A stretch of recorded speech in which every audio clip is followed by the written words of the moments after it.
Ուժեղ Հայաստան կուսակցությունը առաջիկա խորհրդարանական ընտրություններին մասնակցելու է դաշինքով, որը կկոչվի Ուժեղ Հայաստան Սամվել Կարապետյանի հետ։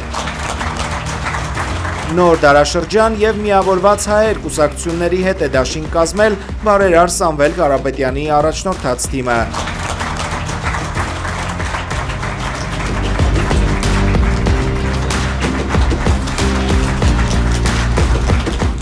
Դա մեր քաղաքական համակարգի անկատարության արդյունքն է եղել եւ մենք պետք է նոր հնարավորություն տանք երիտասարդ եւ մեծ պոտենցիալով ուժերին, որպեսզի կարողանանք երկում որակական փոփոխություններ բերել։ Ուժեղ Հայաստանը ինչու որոշեց դաշինք կազմել հանրությանն անհայտ երկու ուժերի հետ, այն դեպքում, երբ ընտրական օրենսգրքի փետրվարի 7-ից ուժի մեջ մտած փոփոխություններով խորհրդարան անցնելու կուսակցությունների շեմը նվազել է հասնելով 4%-ի, իսկ դաշինքների անցողիկ շեմը բարձրացել է, դառնալով 8%։ Մեր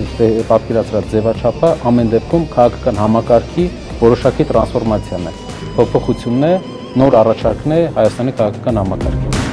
Նարեկ Կարապետյանի խոսքով արտախորհրդարանական շատ ուժերի հետ են շփվել, բայց դաշինքի համար ընտրել են երիտասարդ և մեծ պոտենցիալով ուժերին։ Մենք տեսնում ենք, որ դա հավելյալ մեծ պոտենցիալ է ստեղծում համախմբման և փոփոխության։ Գործարար բարերար արդեն նաև վարչապետի թեկնածու Սամվել Կարապետյանի առաջնորդած քաղաքական ուժի ներկայացուցիչները լսել են հատկապես իշխանականների տարածած բամբասանքը, թե Ուժեղ Հայաստանը իր ձայնը տալու է երկրորդ նախագահ Ռոբերտ Քոչարյանին։ Նարեկ Կարապետյանը գրազ է եկել չի լինելու նման բան։ Հիմա ես ձեր մոտ հայտարարում եմ, մեր ուժը ձայնը տալու է Սամվել Կարապետյանին, որպես Հայաստանի վարչապետ։ Ով ձեզ ասի, որ կասկածի, ասեք Նարեկը գրազ է գալիս։ Իչքան ինչ գրազ ուզում են, թող ասեն։ Ու գրազը դուք կվերցնեք հաղթելուց հետո։ Ազգային ժողովի փոխոսնակ Ռուբեն Ռուբինյանը ընդունել է Նարեկ Կարապետյանի գրազի առաջարկը, $1 միլիարդ է ուզում Ռուբինյանը։ Եթե ես եմ պարտվում, սպիտակ թղթի վրա ինչ ուզում են թող գրեն կանեմ, թող գրեն ինքնասպանեղի, ինքնասպան կլինեմ։ Գրազ, ուրեմն գրազ, բայց տղավարի իշխանականին արձագանքել է Ուժեղ Հայաստան կուսակցության անդամ Ալեքսան Ալեքսանյանը։ Պարզաբանել տղավարի գրազ ասելով նկատի ունի չվարվել Ռուբինյանի քաղաքական առաջնորդ Փաշինյանի նման մի բան ասել, հետո հետ կանգնել ասածից։ Մշտապես լինելու եմ Հայաստանի կողքին։ Նոր գրազի պայմանն է Ուժեղ Հայաստանի ծրագրով Սամվել Կարապետյանն է լինելու վարչապետ։ Ինչ դրեցիք, կրկնակին մենք ենք դնում։ Ես ձեզ առաջարկում եմ օրինակի համար դնեք Հայկ Կոնջորյանի տունը։ Տները։ Առաջարկում եմ դնեք Արարատ Միրզոյանի տունը։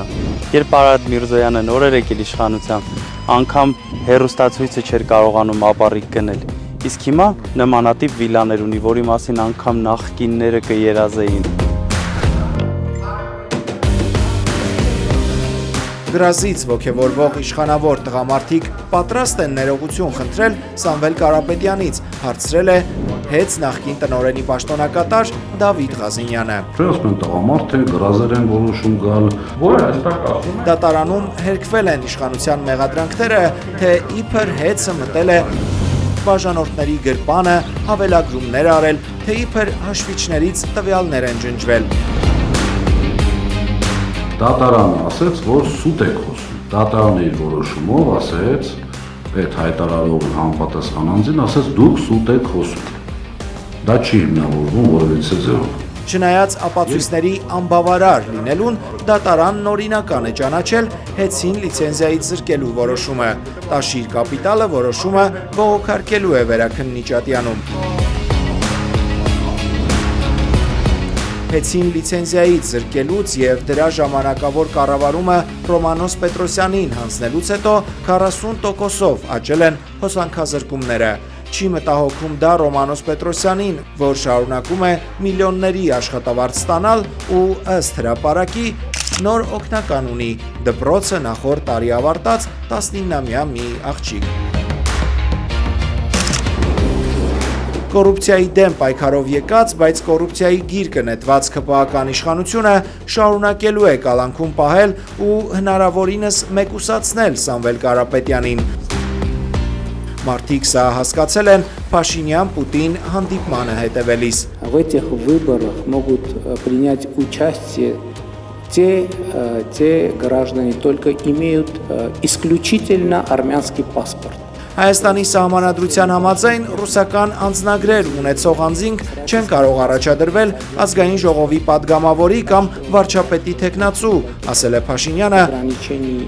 արձագանքելով Պուտինի դիտարկմանը, լավ կլինի, որ Հայաստանի բոլոր քաղաքական ուժերը կարողանան մասնակցել ընտրություններին։ Некоторые, я знаю, находятся в местах лишения свободы, несмотря на то, что у них паспорт российский есть.